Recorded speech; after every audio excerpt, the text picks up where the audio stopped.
What's up, y'all? It's your boy Niner Faithful. How's everybody doing? I hope everyone is doing legendary. We got some Niner football back in our lives.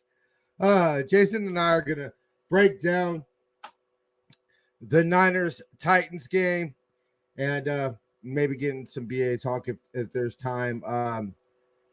I see you, Darwin's Raven. Thank you so much. Look forward. David, good to see you, brother. Jason's in the green room, but we'll go ahead and do it. Oh, sorry ass man. So long. As we always do when we see David McNiner. Glad to see y'all. All right, so before we do all that, of course, as always, y'all know we got to pay some bills. Today's episode is sponsored by Power Brand Systems.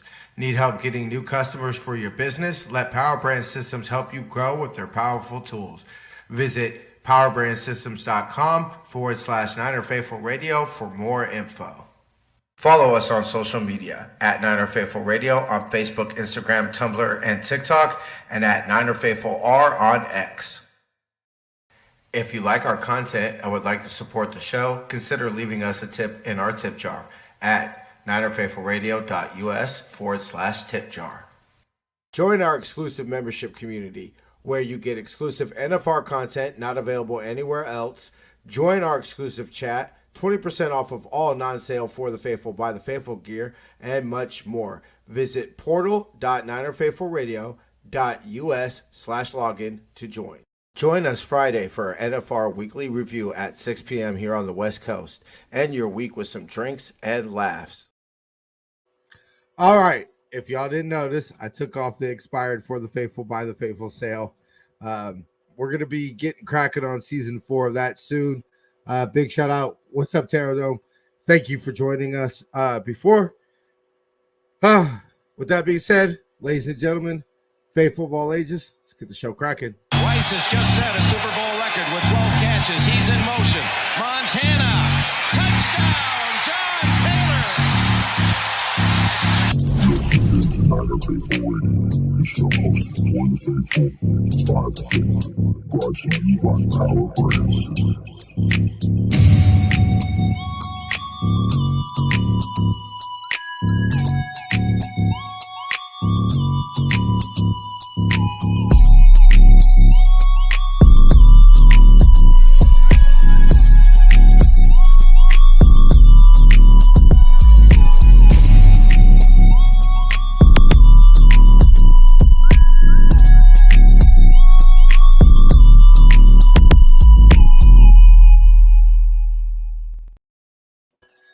What's cracking, Jason? How you doing, bro?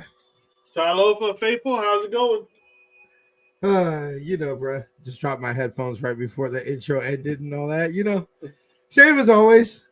Might What's be up, getting Darwin? How's it doing, McNiner? What's up, Terradome? Yeah, you know, looks like your boy's already in mid-season 4, dropping headphones. I guess we'll start. We'll just go down the list today. Very simple. So I guess we'll start at backup quarterbacks. You know, I was surprised how good Brandon Allen looked. I was really honestly surprised. I thought he looked like a functionable quarterback that had been in the system, 2 years. I thought Brandon Allen more ran our offense, and more looked like, okay, this is what it would look like, regular season and everything. I thought Josh Dobbs showed more of his escapability and his ability to extend plays more than the boom, boom, boom, boom, boom that Brandon Allen showed. But overall, I mean, I'll let you speak about it a little bit, Jason, before I give my thoughts. But I don't know, who did you think looked better? I think it was just definitely still a toss-up. I definitely know I would trust both of them over who our backup quarterback was last year. I think that the offense definitely looked better under either one of them compared to what it looked like with Sam Darnold last year. So I mean, definite improvement in the quarterback room for me for both of them. And you got a lot of the passer not going up and getting that touchdown. Yeah. No, pulling out his inner John Elway, Yeah, basically. which is actually funny enough. That was the one against the Whackers, wasn't it? The one where he did, or was it the Falcons? I can't remember which one came first, but I remember whatever the first one was actually probably the first Super Bowl I remember watching.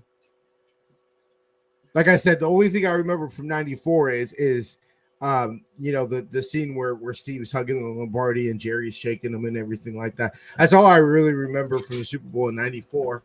No, actually, okay, I remember that. I remember when the Cry Girls beat the Steelers in '96. I remember because I remember waking up my mom and telling her that the Cry Girls won, and I was pissed because A, I hate the Cry Girls, and B, I wanted the Steelers to win because my uncle's a Steelers fan. My favorite uncle is a Steelers fan.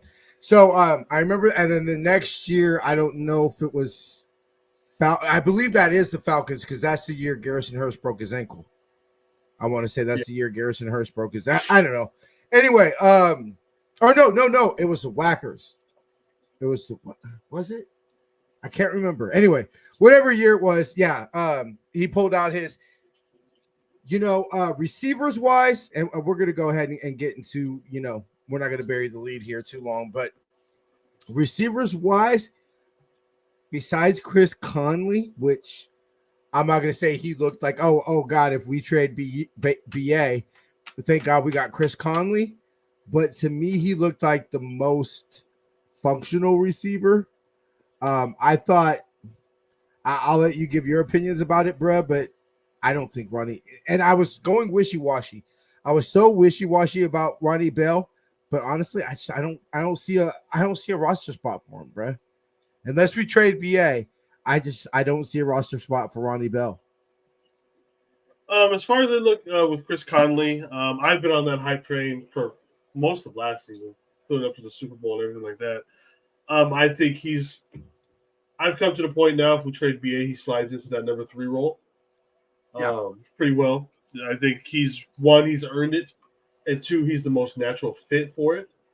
Over everybody else we have. Then that's not to say that honestly, he'd probably start, but let's be honest, that's going to be a platoon position.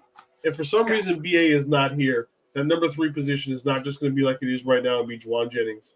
That will be platoon to an extent, but if Juwan has to play the number 2. And that third one is up for grabs, more or less. That's definitely going to be a platoon situation. I think Chris Conley gets to start over anybody else. Minus maybe Pearsall being completely healthy. Maybe he takes it towards the end of the season kind of a thing. But I think to start the season, it would be Conley. Ronnie Bell, we had talked about earlier, like on the whole kickoff thing. I know a lot of people are holding that against him. The brother is $180 soaking wet with dudes running at him. The smartest thing he did for himself with that was avoid all that contact. Because he let's made be a honest, business decision. Yeah, he made a business decision, and I don't necessarily disagree with him. It is a straight up, it's kickoff, it's preseason. This is probably not what our kickoff return is going to look like. 190. Huh? Niners have him listed at 190. Yeah, I don't believe that for fucking a minute. He's 190. Maybe with all his pads on and everything, he's $190, but I don't believe that man is suiting up at $190. What's up, Jim Everett the Great? We also got the Corona in the house. How's it doing, Corona? See you in a minute, my man. But yeah, it's starting. We have to respond with this comment.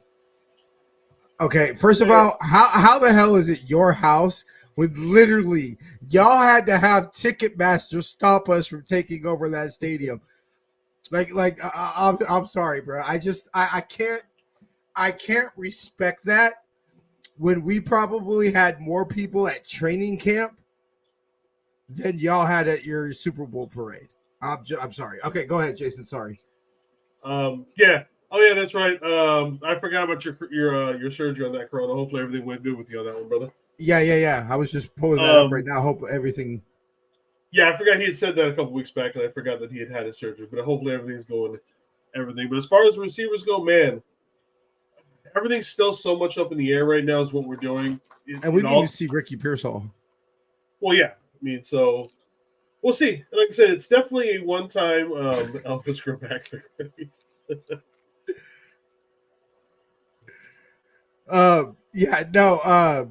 Hey, you know what? I'll never forget Elvis Grbac coming into Texas Stadium and beating the Cry Girls one year when Steve was hurt.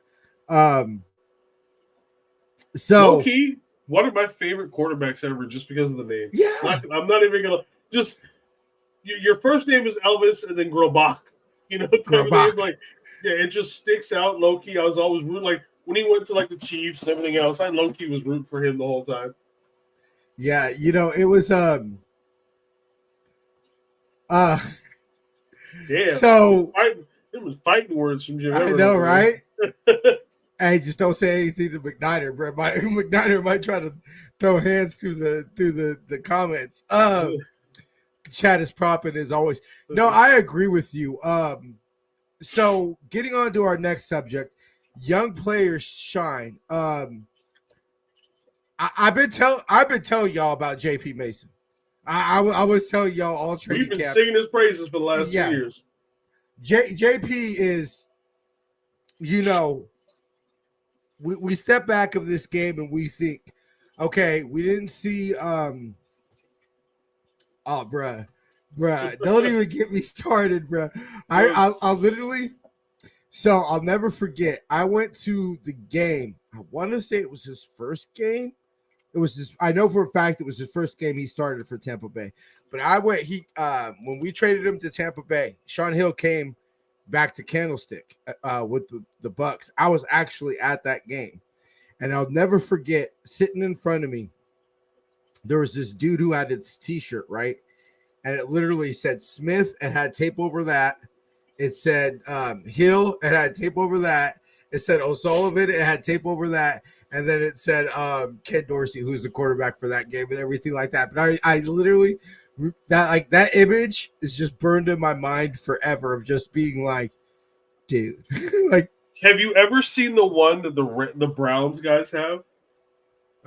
It's literally like 30 feet long. Like it's just like a wedding gown thing that goes back, and he wears it to like all the games, and it just goes. I mean, it's literally like 40 feet long. It's with how many quarterbacks they've had over the years. It's fucking great.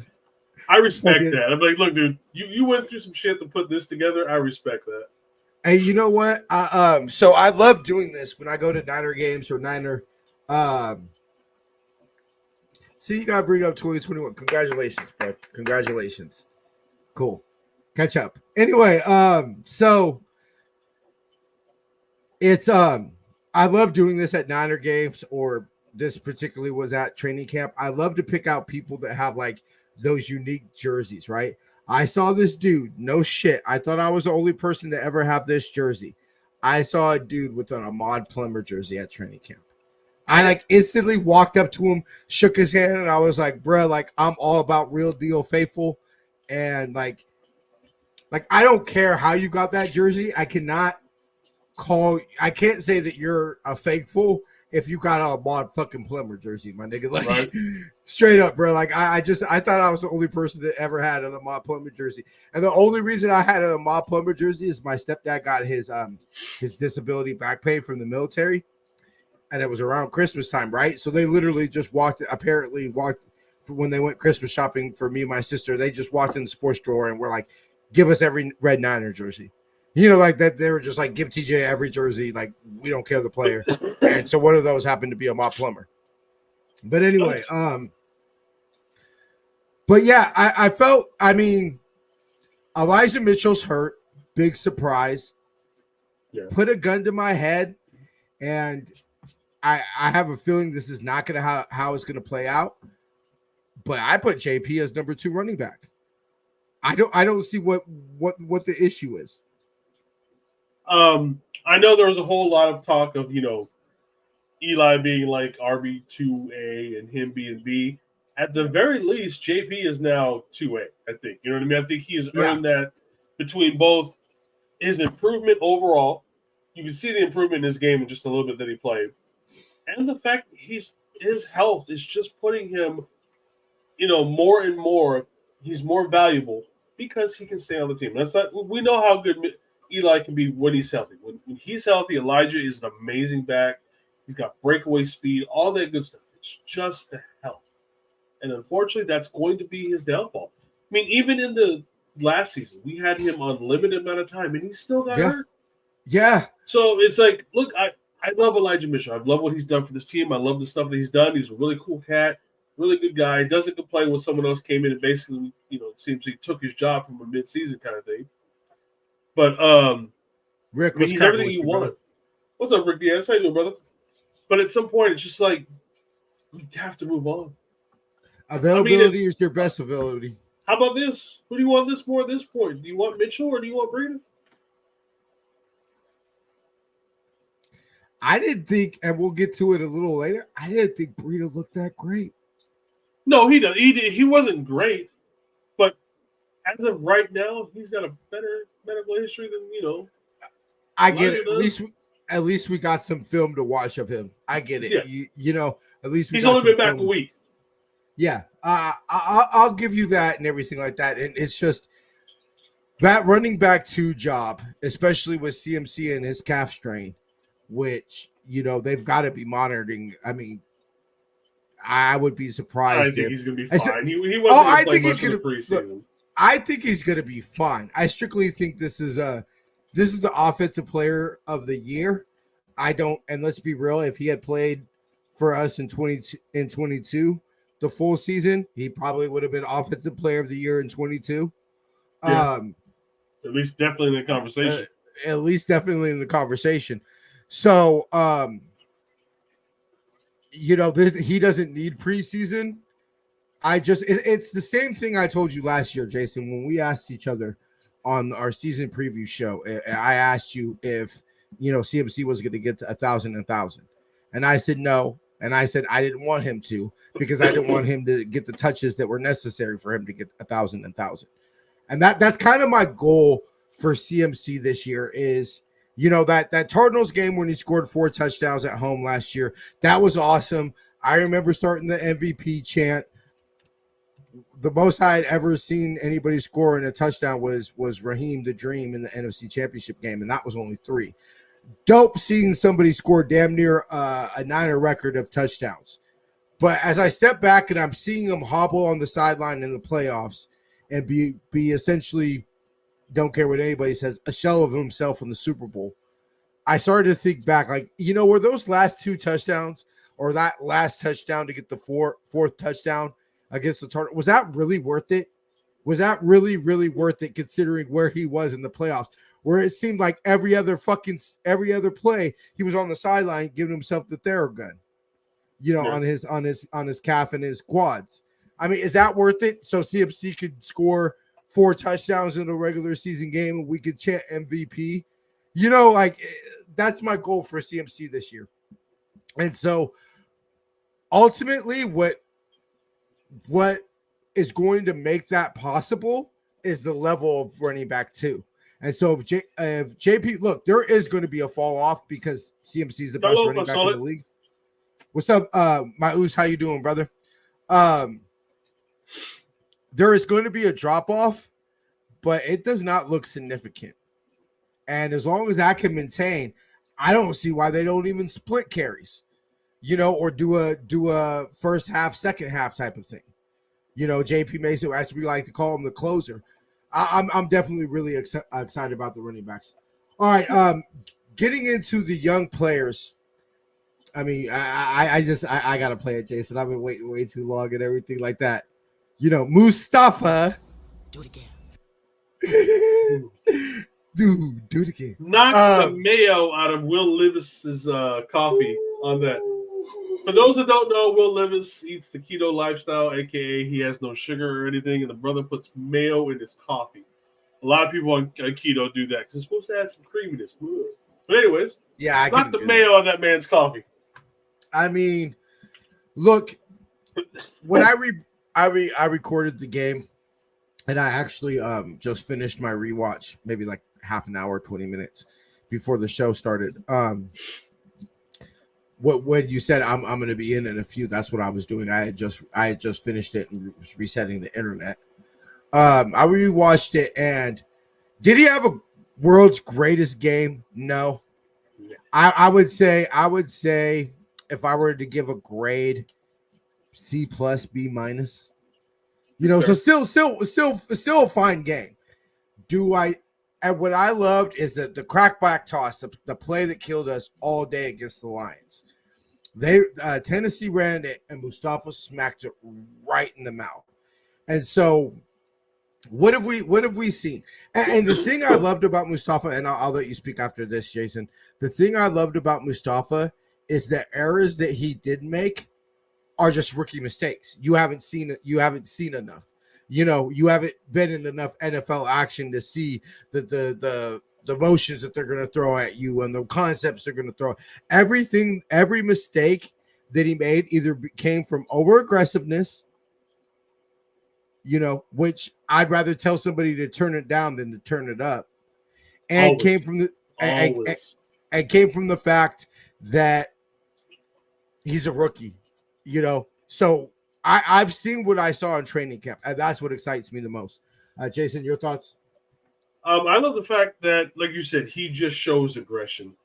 I'm hoping I'm sorry? I said he can hit. Yeah.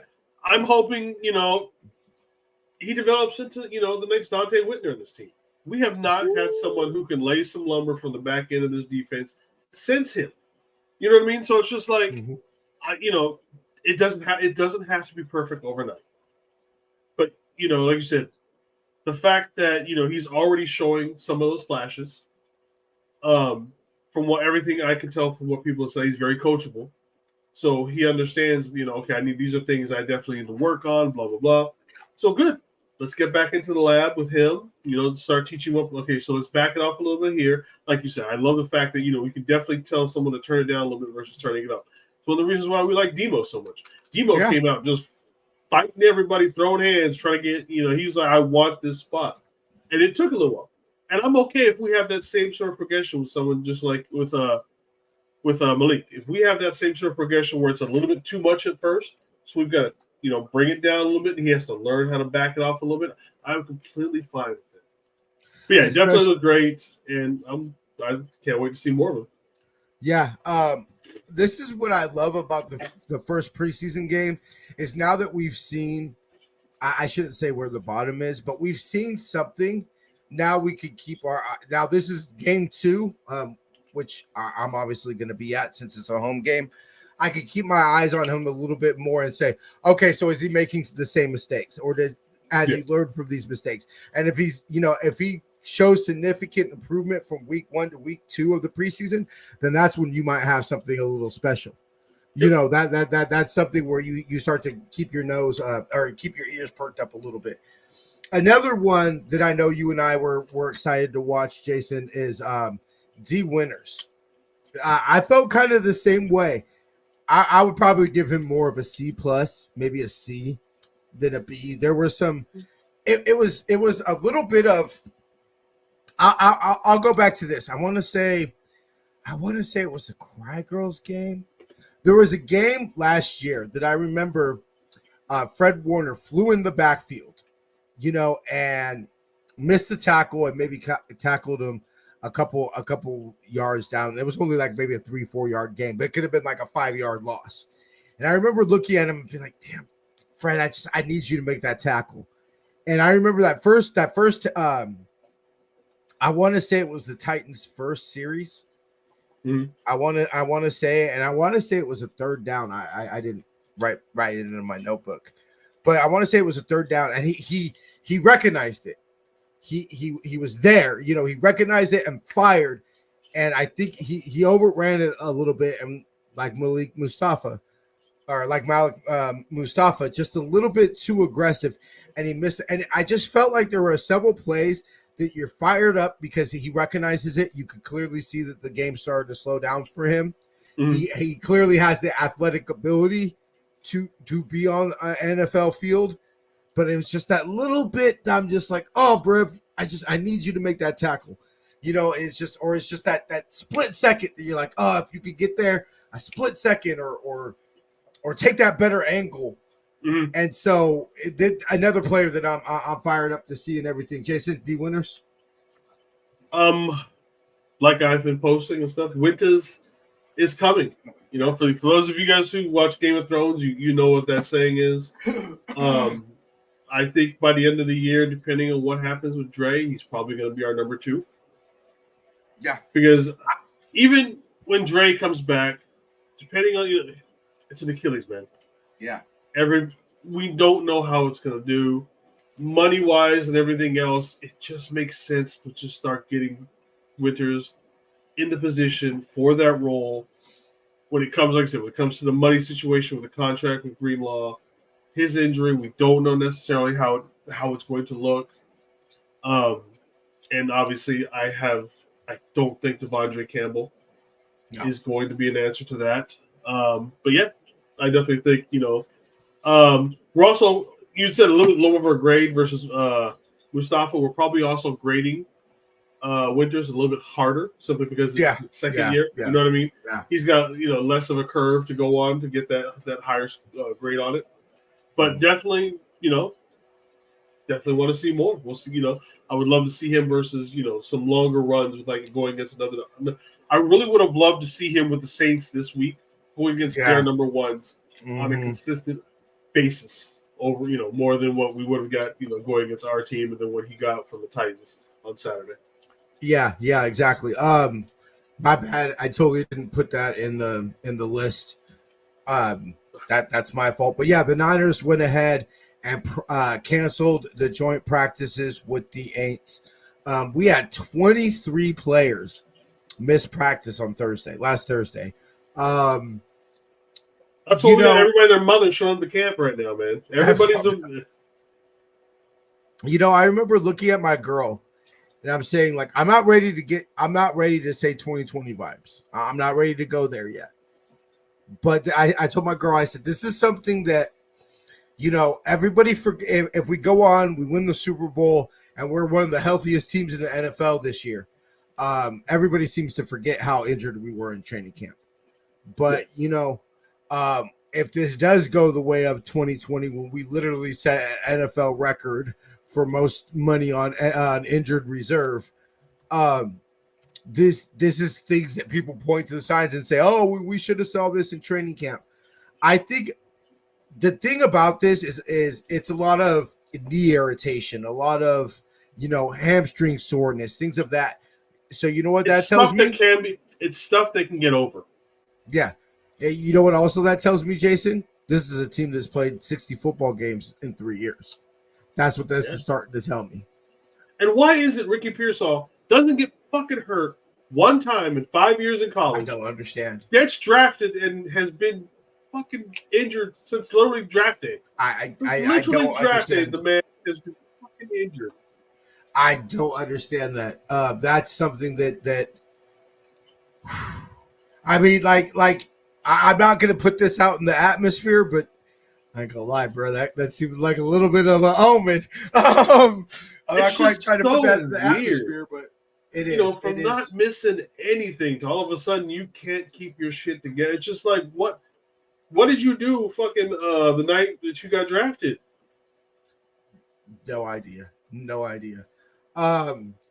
So, but to get back to your point about that was a Jimmy G. Get back to your point about the D Winter situation.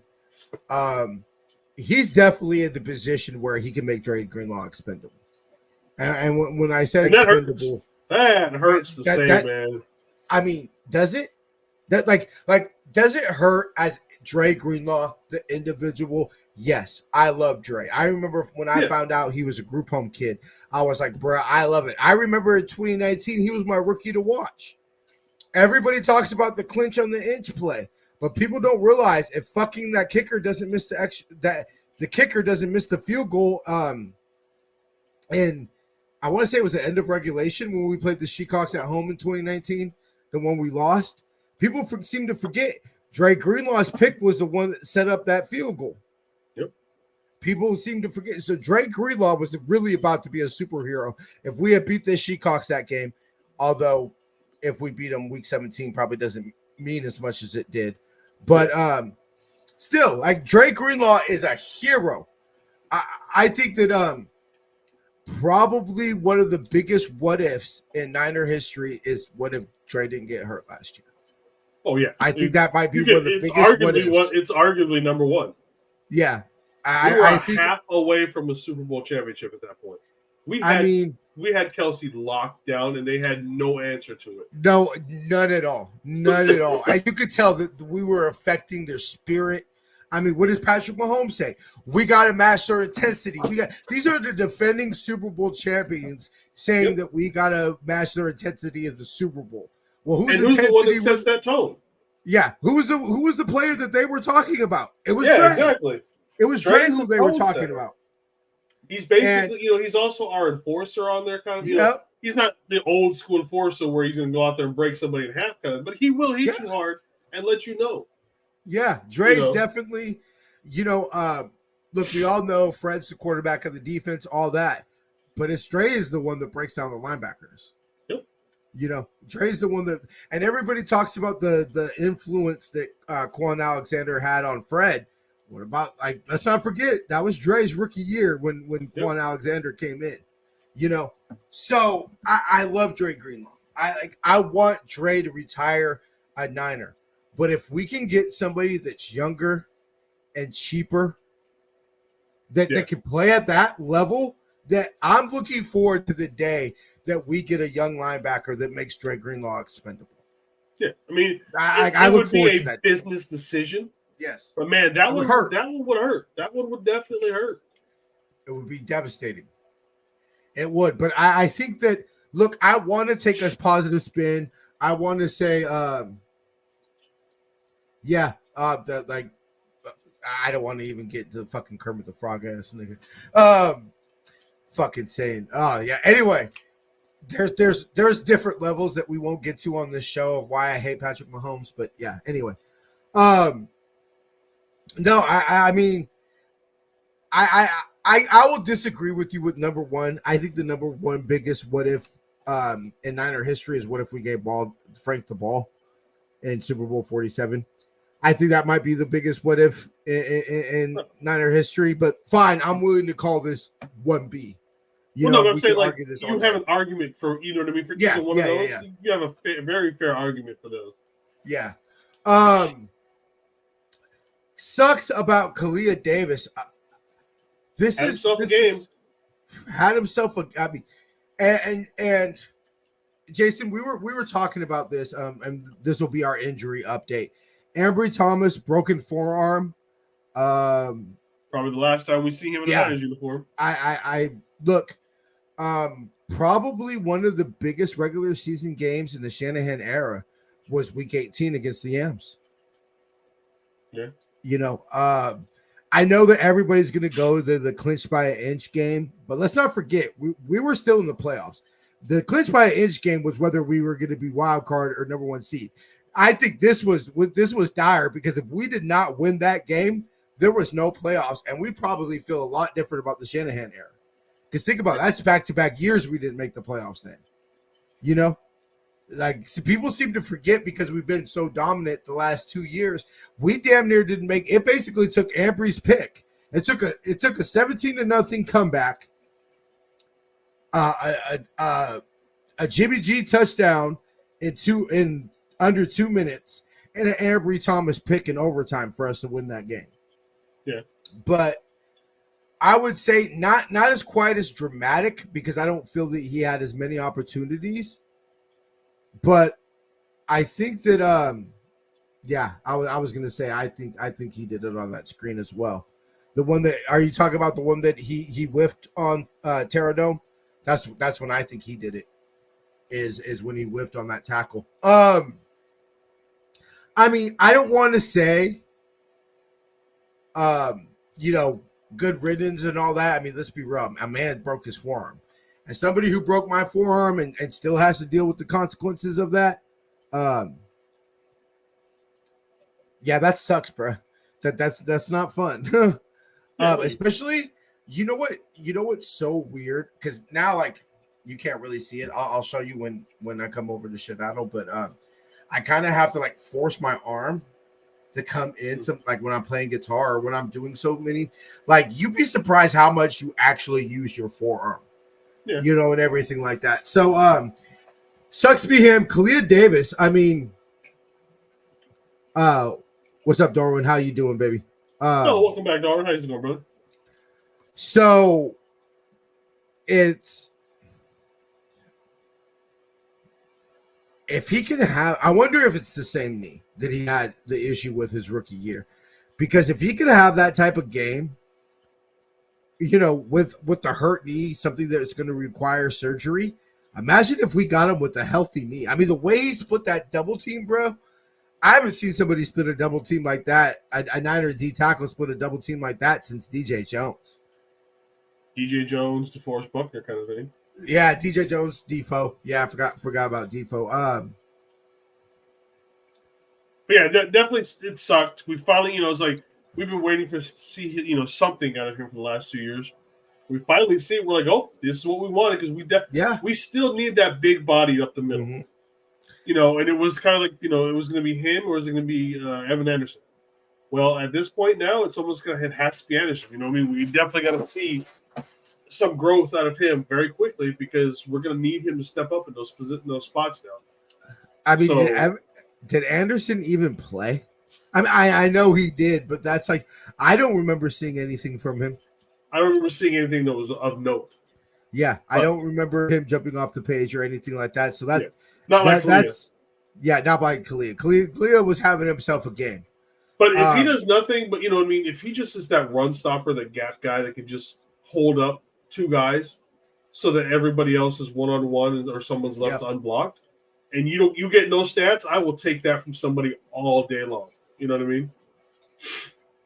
We were actually saying the same thing, Darwin. Yeah. You got 32 teams doing 32 different things. They're probably all – I can guarantee you every team is watching every other team's special teams to see what they're doing, how to change theirs a little bit. And like we talked about earlier, because we're not going to see 160 pounds of Ronnie Bell being the lead blocker on that play in the regular season. Ridiculous, bro. You know, so every time I say weight gets lower and lower. Yeah, the weight gets lower and lower and lower. Next, he's going to be like 40 pounds and needed to be pumped of IV to bring up his weight. So, we'll see it. Aloy, that was a big man. R.I.P. Goose. Yep, Goose. I would have. Did you imagine Goose on the new kickoff rules? As a lead blocker, dude. Damn. Ooh, could you imagine the fridge? Yes, you know. Or Bubba Bears. Bubba Bears. Oh, what was the name of the Patriots? Matt Light. Matt Light.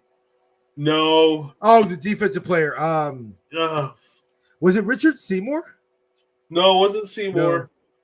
I can't think of. I can see his face, and I remember the thing from Hard Knocks where he showed up to camp in cowboy boots, the cowboy hat, and then like overalls. It was funny as shit. Can you imagine Cowboy as a lead blocker? Justin Smith? That would be rough. That would be rough. Ooh, I would love to see, or Isaac Sopowaga, the soap. Yep. Soap would be good back there. Woo! Anyway, so I've seen people give Trent Taylor a lot of flack, and I think that's unfair because Trent Taylor isn't on this football team because he's electric, which he actually did look pretty nice. He actually really looked nice on that jet sweep. I was like, holy shit, where did that come from? Trent Taylor is the safe option. Yes, we know exactly what we're getting. We're probably not going to get a touchdown out of it. We're probably not going to get 50 or 60-yard returns. But you know what we are going to get? We're going to get that ball cut. And that's all we want. That's all I care about. Yeah. A helmet on the field. Yeah. But, I mean, he's the safe man. Did you see his bald spot when he was taking off the second one where he was taking off his helmet? And I looked and I was like, yeah, that's what being like 5'8" in the NFL will get you, bro. Like that man probably lives a very stressful life considering he's a slot receiver who basically makes his living on special teams and going over the middle on third down. Yeah. That Well, man to be lived a very fair, stressful life. I mean, grown men have the same issue when Jimmy G is throwing you the ball over the middle. Oh, I get it. Oh, You know so what I mean? I finally am almost finished with receiver and everything like that. And like, yeah, I ain't gonna lie. Devontae would look real good in red and gold. Just be like, come on, Don. Like, anyway, that's a pipe dream. We're not getting the Raiders are never in a billion years. The Raiders will not trade us Devontae Adams. Well, or unless we're willing to way overpay, where it starts to be like, what if we took some of the draft picks from the supposed trade we get with BA and flip them over to the Raiders? You know what I mean? With a player or something like that. That's my pipe dream is that we take, say BA goes. Yeah. We take whatever we get from them and, say they give us a player. And all we do is say, here you go, Raiders. Here's what we got. Give us Devontae. Yeah. I mean, that would be. I don't want to say. Write the Super Bowl, trophy with our name on it and everything like that. But I would say we're by far the favorites in the NFC, even more now than we already are. Anyway, that's a pipe dream. I wouldn't. I'm not. Look, my goal for special teams this year is just don't cost us any games. Our offense is good enough, and our defense should be good enough, even though wasn't exactly pleased with the Yams game. Yeah. With the Yams game. With the run D, thought that it looked still a little bit rough. I'm curious to see what it looks like with Malik Collins in the middle. How's it going, Carcass? How's it going, brother? What's up, Carcass? How you doing? So I'm curious to see what it looks like with Malik Collins, and Nick Bosa coming screaming off the edge. Mm-hmm. But run D didn't look the greatest, but I'm not worried about the special team. That's my only goal for special teams this year. Just don't cost us any games. That's it. Yeah. If our special teams does not cost us any games, I will consider that a win because of as good. What's up, Auntie? How you doing? How's it, Auntie? With as good as our D is and our offense, I think that should be sufficient enough. The tackling, I would more say it's preseason game 1. Holla at me after the Raiders game when the starters have played most of the with most of the weeks and everything like that. We're obviously going to get. I don't know if Shanahan said the starters are going to play, especially with. I know he said it. We'll see how practice goes. I wouldn't expect it. If anything, a series. If that's what I'm thinking. I'm thinking more. Brock comes trotting out for a series, maybe 5 to 10 plays, just to get his feet wet. I don't need to see number. We're definitely not seeing number 23. Before we wrap it up, Jason, I feel like we'd be burying the lead if we didn't talk about the BA situation. I don't know where you stand out, but I'm to this point where actually, you know what? Thank you for bringing up the Niners O-line. I can't believe I forgot about him. 40. Okay, so I can't believe I forgot about it, bro. He looked damn good. I don't know what the people at PFF are smoking when they gave him like a terrible. I mean, PFF gave him a terrible score. I'm like, did you watch the game? Yeah, don't get me wrong. His run blocking wasn't overly impressive, but at the same time, he wasn't terrible. No, but his pass blocking was fucking superb, on point for fucking pass blocking. I forgot what it looked like to have a guard to pass block that well, bro. Jason. I have literally forgot that, bro. It has been so long since we've had a guard that could pass block. I did not hear day one starter. I did. I mean, who? Burford? Burford's gonna take his job. I'm sorry. I love Burford. I think it's a cool story. I think he's a fine depth piece. Time to move on for a starter, though. But yeah, I'm sorry. He's the second best lineman on the team already. I look forward to the day where Burford can make Pooney expendable. I just don't see it ever happening, bruh. Because to me, and I know it's only one game, so I don't want to, get super excited and everything like that. But when I heard that he hadn't given up 2 sacks in Kansas, I was like, all right, bro, there's got to, how much did they pass the ball or anything like that? After watching that game, I was like, yeah, I can see why the man didn't give up any sacks in 2 years in Kansas, bro. And by the way, at left tackle, not even at guard. Yeah. That was and it's starting to go to what I think this team's starting to become. I hate to say it. I think we're going to become more of a passing team than a running team. Yeah. I still think it might be like 55-45 pass. I don't think it's going to be something crazy like 70-30 or anything like that. It's going to be maybe, 56-50, 44 type of thing, just very, very, very, slim margin. What was it last year? I remember what it was last year. Closer to like 70-30, wasn't it almost? Run, pass, splits, NFL.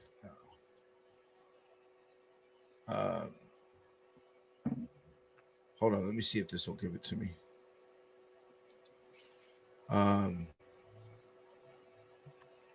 All right, hold on. Run, splash, splits, NFL by team. 2023. So the Niners were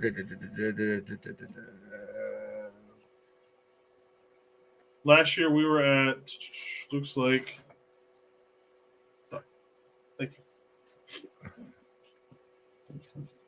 last year we were at 54% passing. Okay.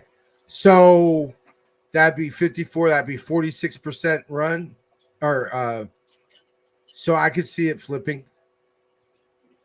It's probably gonna go 50-50. Yeah, pretty close to 50-50. But yeah. Definitely as we adjust. But yeah, I don't see who takes his job. It's not gonna be Feliciano. Because Feliciano, I don't even think he's been taking reps with the twos. He hasn't been doing anything. Is he? I mean, I'm not sure exactly how bad his injury is, but he ain't practicing a while. You know what I mean? It's just like at that point, is he gonna make? Depending on what his injury is, is he gonna even make the team? Is he not gonna retire? Yeah. Because remember, it was the debate this offseason. And then would you take him and a second for IU? See, I don't love that. I don't love that. I don't love that,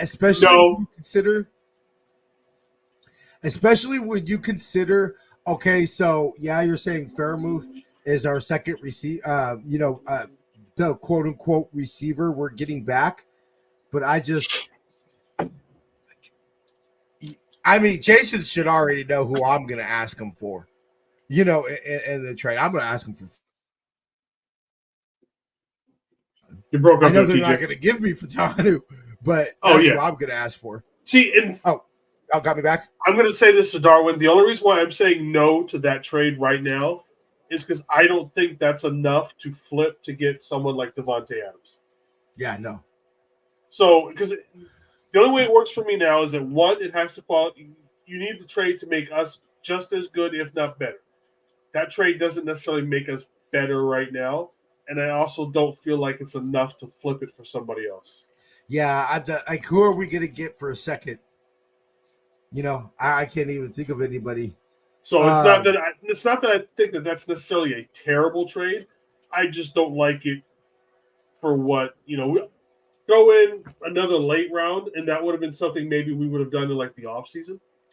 Truthfully, what I mean? Honestly, the best deal I've heard so far that's been like a confirmed deal is a second, a fifth, and Amari Cooper. Amari Cooper's with the Browns, though. That's what I'm saying. That's the best deal I've heard. Oh, okay. is like I would have look. I don't necessarily love that because you're trading an aging player for a young, a player coming into his prime. But at this point, like that's the type of trade. Does that make the 2024 Niners better? I don't think it makes it better. I think at best it makes it a wash. But that's something that definitely makes the 2025 Niners worse. If that makes sense. I don't think they give up. They want someone to pair with Pickens. They don't want to break up Pickens. That's the reason why I don't think a straight swap for Pickens and Ayuk is on the table. Simply because that does nothing to improve them or us. That just kind of at the most makes us the same. Unless there's something behind the scenes. But talking with my older brother's a huge Steeler fan. He's been paying attention to all of this just as much as we have. They have no necessarily issues with Pickens or anything like that. He knows them. So I don't think that just flipping two star players like that really does anything for either team. Yeah, to get back to your offensive line question, what Trent Williams, Aaron Banks, Brendel, Pooney, and McKivitz? Yep. Put a gun to my head. That's who I mean, Aaron Banks and Trent Williams is pretty much a lock.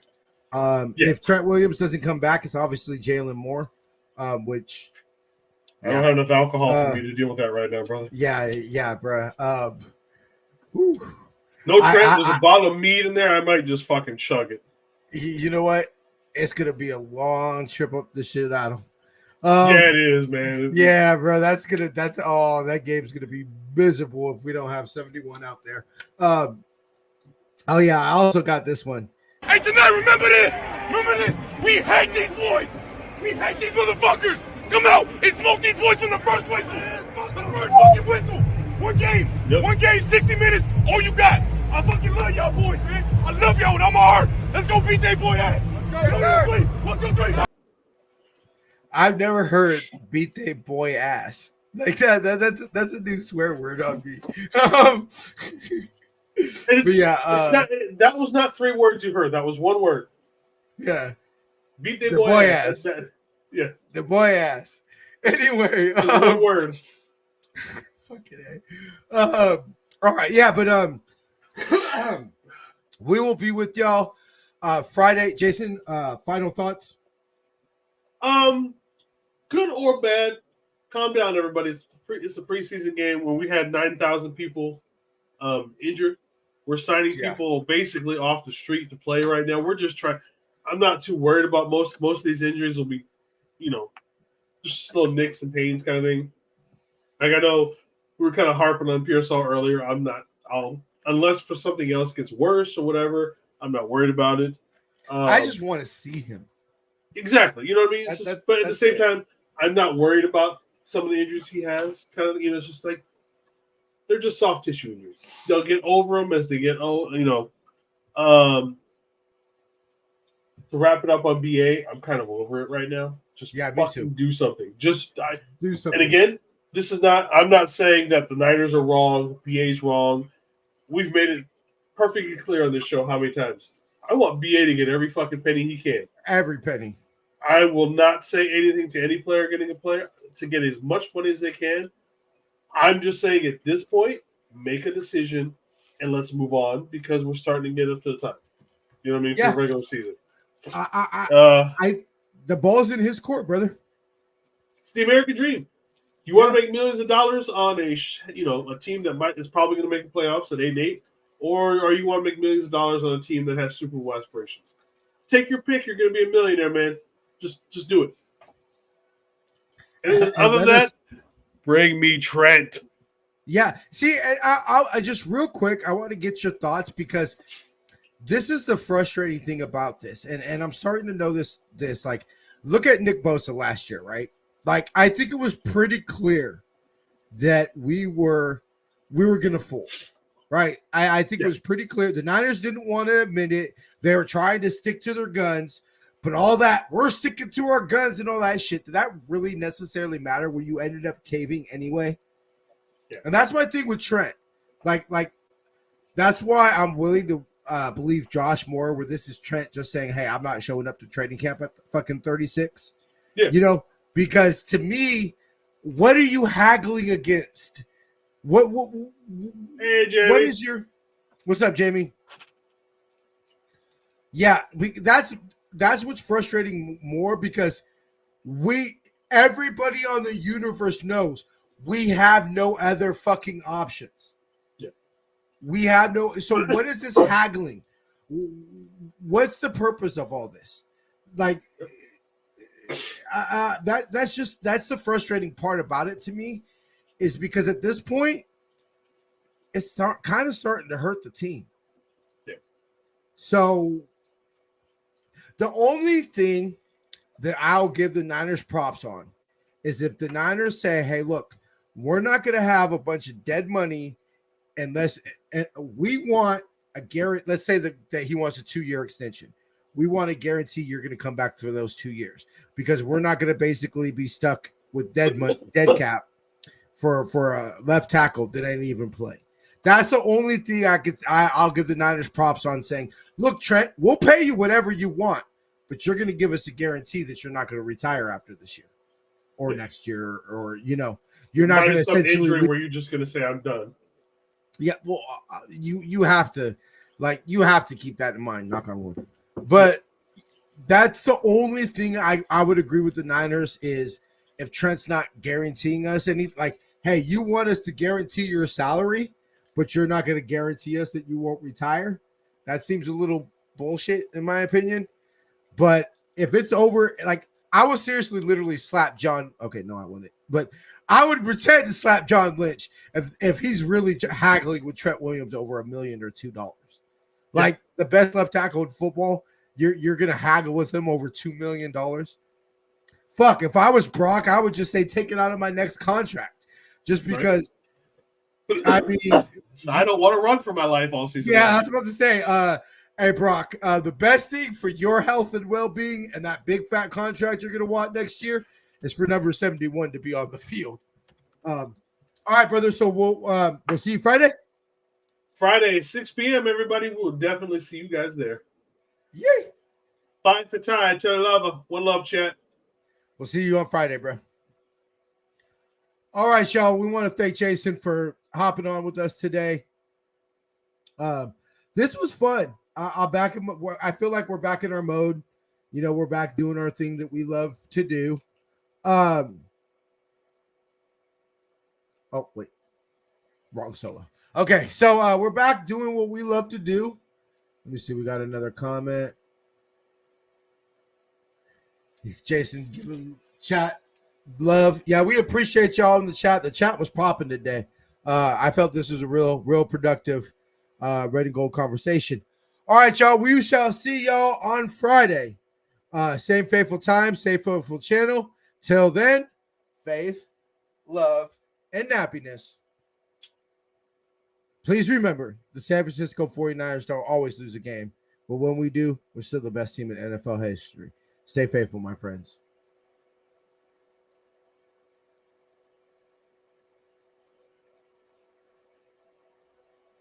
If I can find that. Rice has just set a Super Bowl record with 12 catches. He's in motion. Montana. Touchdown, John Taylor. You're tuned into Niner Faithful Radio.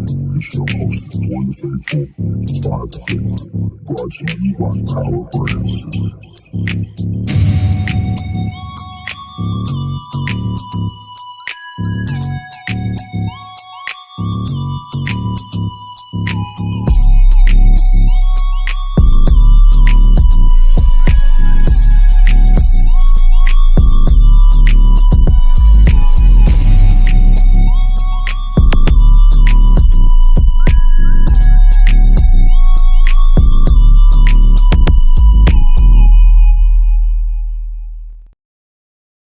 See ya.